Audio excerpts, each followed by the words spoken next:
புதினா புலாவ் எப்படி பண்ணுறதுன்னு பார்க்கலாமா? ஃபஸ்ட்டு வந்து இஞ்சி பூண்டு பேஸ்ட் எடுத்துக்கோங்க. அப்படி இஞ்சி பூண்டு பேஸ்ட் இல்லாதவங்க என்ன பண்ணுங்கள், இஞ்சி 4 பல் பூண்டு, கொஞ்சோண்டு ஒரு துண்டு இஞ்சி, ஒரு கைப்பிடி அளவு புதினா, அப்புறம் வந்து இது ஹேண்ட்ஃபுல்லாக விதை அளவுக்கு வந்து மல்லித்தழையை எடுத்துக்கோங்க.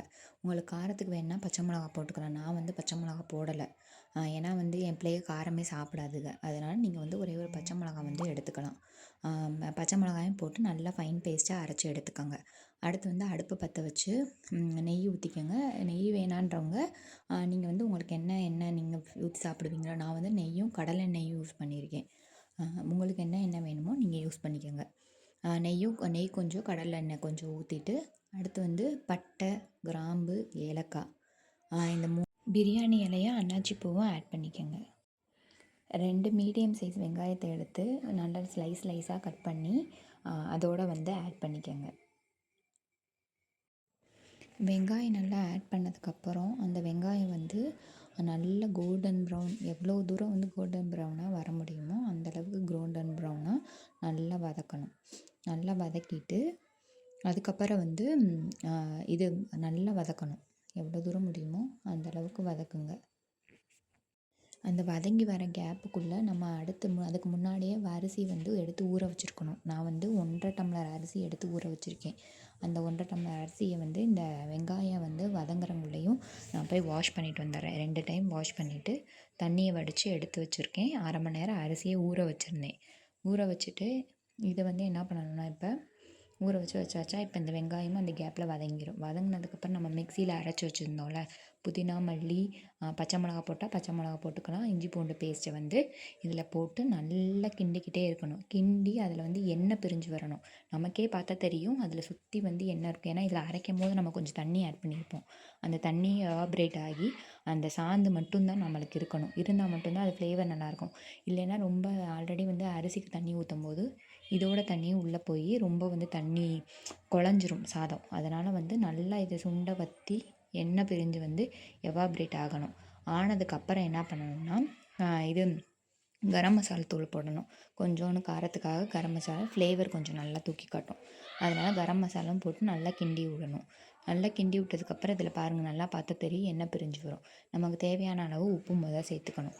இதோடய சேர்த்துட்டு நல்லா ஒரு 2 கிண்டிட்டு அடுத்து வந்து எண்ணெய் பிரியுதான்னு நல்லா பார்த்துக்கணும். எண்ணெய் பிரிஞ்சு வெறும் தொக்காட்டும் தெரியுது அப்படின்னா நம்ம அரிசி எடுத்திருக்க அளவுக்கு வந்து தண்ணி ஊற்றணும். என்னன்னா, நான் வந்து 1¼ டம்ளர் எடுத்தேன் அரிசி. அப்போ வந்து 1 டம்ளர் அரிசிக்கு 2 டம்ளர் தண்ணி ஊற்றணும். அப்போ நம்ம வந்து இப்போ இது பண்ணியிருக்கிறது வந்து 1¼ டம்ளரு. ஸோ அப்போதைக்கு ஊற்றும் போது எவ்வளோ அளவுன்றதை நான் சொல்கிறேன். இப்போ வந்து என்னன்னா, இப்போ வந்து அந்த தண்ணியில் எவாப்ரேட் ஆகணுன்றதுக்காக இப்போ வந்து க்ளோஸ் பண்ணி வச்சோன்னா கொஞ்சம் சீக்கிரம் வந்து அது வந்து சுண்டி வரும். ஸோ டக்குன்னு சுண்டி வரும். இப்போ பாருங்கள், இப்போ வந்து எண்ணெய் பிரிஞ்சு வந்திருக்கா, தனியாக தெரியுதா? இப்போ வந்து 4, 5 முந்திரி பருப்பு வந்து அதோட ஆட் பண்ணிக்கிட்டேன். இப்போ வந்து என்னென்னா, இப்போ வந்து தண்ணி ஊற்றுறதுக்கு ரெடி ஆயிடுச்சு. இப்போ என்னென்னா, நான் வந்து 1¼ டம்ளர் சொன்னேன்னா, அப்போ 1 டம்ளருக்கு 2 டம்ளர் தண்ணின்னு அளவுக்குனா, அப்போ நான் 1¼ டம்ளர் போட்டிருக்கேன். அப்போ 1 டம்ளருக்கு 2 டம்ளர் தண்ணியும் 1/4 டம்ளருக்கு நான் என்ன பண்ணிட்டேன், ஆல்ரெடி ஊற வச்சுட்டனால மீது 1 tumbler plus 1/4 tumbler extra 3¼ tumbler கணக்கு மட்டும் ஊற்றிருக்கேன். ஊற்றி அது கொதிக்கிற வரை வெயிட் பண்ணணும். கொதித்ததுக்கப்புறம் தான் எப்போயுமே அரிசி போடணும். இல்லைன்னா வந்து சாதம் வந்து குழஞ்சி போயிடும், நல்லா இருக்காது. அதனால் நல்லா கொதிக்கிற வரை வெயிட் பண்ணி இந்த நல்லா மலமலன்னு கொதித்ததுக்கப்புறம் அந்த அரிசியை எடுத்து போடணும். அரிசியை போட்டு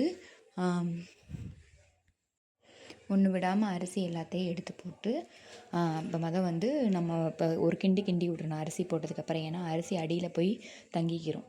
அதனால் ஒரு கிண்டிட்டு அதோட வந்து உப்பு பார்க்கணும்.